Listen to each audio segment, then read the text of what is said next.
Why do we spend so much time talking about the economy? Why do we spend so much time talking about what's going on in the freight market? Because as Carter said, uh, there is kind of one rule, and that is truckers buy equipment when they make money. But first, before I show you that same picture again, and also proof here that you can torture the Y1 and Y2 axes on your chart and make your lines lay over each other pretty well. But they have to be at least willing to go in the same direction.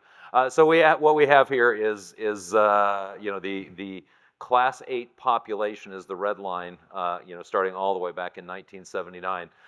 The blue line on this chart is ACT's freight composite, and what we do is we take the subcomponents of GDP and we weight them to try to approximate what the freight economy is doing. So not all dollars of GDP affect freight equally. Our old colleague Frank Malley used to say there's not a lot of freight in a haircut.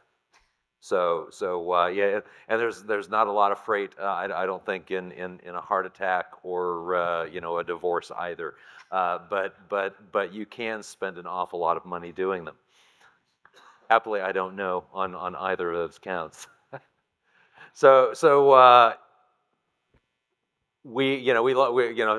not to have more biblical references after Carter's Ten Commandments comment, which was pretty funny.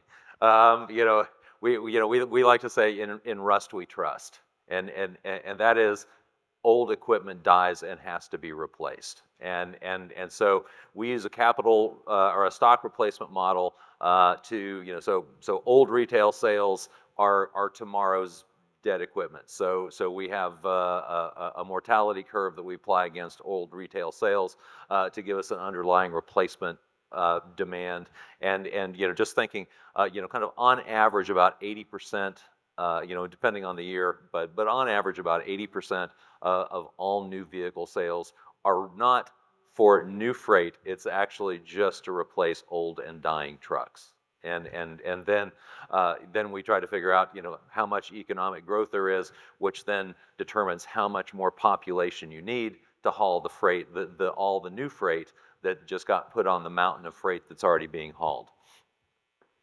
So exogenous factors. Are truckers making money, and are truckers making money?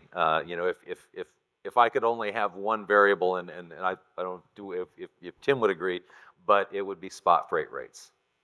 Because freight rates lead contract freight rates by about 5 months. Contract freight rates are when the big carriers are really locking in profitability when they're going up, and so that's really the seed, if you will, to sprout new trucks and trailers.